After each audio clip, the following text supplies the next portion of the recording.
ಎಲ್ಲರಿಗೂ ನಮಸ್ಕಾರ. ಹೆಲ್ತ್ ಟಿಪ್ಸ್ಗಳು. ಮೊದಲನೇದು, ಪ್ರತಿದಿನವೂ ಸೊಂಡೆಕಾಯಿಯನ್ನು ಅಡುಗೆಯಲ್ಲಿ ಸೇರಿಸಿ ಸೇವಿಸುತ್ತಾ ಬಂದರೆ ಅಸ್ತಮಾ ಮತ್ತು ಎದೆಯಲ್ಲಿನ ಶೀತವು ದೂರವಾಗುತ್ತದೆ. 1 ಲೋಟ ಬಿಸಿನೀರಿನಲ್ಲಿ 1 ಚಮಚದಷ್ಟು ತುಳಸಿ ಬೀಜಗಳನ್ನು ನೆನೆಸಿಟ್ಟು ಆ ನೀರನ್ನು ಕುಡಿದರೆ ಹೊಟ್ಟೆ ಉರಿ ತಗ್ಗುತ್ತದೆ. 1 ಲೋಟದಷ್ಟು ಆಗತಾನೆ ಕರೆದ ಹಸುವಿನ ಹಾಲು ಅಥವಾ ಕುರಿಯ ಹಾಲಿಗೆ 2 ಚಮಚದಷ್ಟು ಹೊನಗೊನೆ ಸೊಪ್ಪಿನ ರಸವನ್ನು ಬೆರೆಸಿ ಮುಂಜಾವಿನ ವೇಳೆ ಸೇವಿಸುತ್ತಾ ಬಂದರೆ ದೇಹದ ಉಷ್ಣ ತಗ್ಗುತ್ತದೆ. 1 ಗೋಲಿ ಅಳತೆಯಷ್ಟು ಇಂಗನ್ನು ತುಪ್ಪದಲ್ಲಿ ಹುರಿದು ಸೇವಿಸಿ ನೀರು ಕುಡಿದರೆ ವಾಯು ತೊಂದರೆಗಳು ನೀಗುತ್ತವೆ. ನೆಲ್ಲಿಗಿಡದ ಎಲೆಗಳನ್ನು ಅರೆದು ಮಜ್ಜಿಗೆಯೊಡನೆ ಸೇರಿಸಿ ಕುಡಿದರೆ ಬೇದಿ ನಿಲ್ಲುತ್ತದೆ. ತೆಂಗಿನ ಹಾಲಿನೊಂದಿಗೆ ಬೆಣ್ಣೆಯನ್ನು ಕಲಸಿ ಪ್ರತಿದಿನವೂ ಸೇವಿಸುತ್ತಾ ಬಂದರೆ ಬಾಯಿ ಹುಣ್ಣು ವಾಸಿಯಾಗುತ್ತದೆ. ಹಸಿ ಶುಂಠಿಯ ರಸದೊಂದಿಗೆ ಹಾಲನ್ನು ಬೆರೆಸಿ ಸೇವಿಸುತ್ತಾ ಬಂದರೆ ಅಜೀರ್ಣದ ತೊಂದರೆಗಳು ನೀಗುತ್ತವೆ, ಬಾಯಿ ಹುಣ್ಣು ವಾಸಿಯಾಗುತ್ತದೆ. ಚರ್ಮ ರೋಗಗಳು ಬಾರದಿರಲು ಮತ್ತು ಚರ್ಮವು ಕಾಂತಿಯುತವಾಗಿರಲು ಕ್ಯಾರೆಟ್ ರಸವನ್ನು ನಿಯಮಿತವಾಗಿ ಸೇವಿಸುತ್ತಾ ಬರಬೇಕು.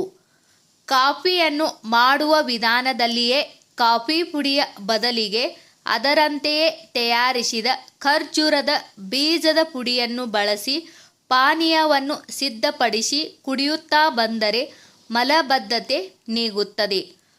ತೊಗರಿ ಎಲೆಯನ್ನು ಚೆನ್ನಾಗಿ ಹಿಸುಕಿ ರಸ ತೆಗೆಯದೆ ಉಂಡೆಯಂತೆ ಮಾಡಿ ರಾತ್ರಿ ಮಲಗುವ ಮುನ್ನ ನೋವಿರುವ ಹಲ್ಲಿನ ಸ್ಥಳದಲ್ಲಿ ಅದುಮಿಟ್ಟುಕೊಂಡು ಮಲಗಿ ಬೆಳಿಗ್ಗೆ ಎದ್ದ ಕೂಡಲೇ ಉಪ್ಪು ಕರಗಿಸಿದ ನೀರಿನಿಂದ ಬಾಯಿಯನ್ನು ಮುಕ್ಕಳಿಸಿದರೆ ಹಲ್ಲು ನೋವು ಗುಣವಾಗುತ್ತದೆ.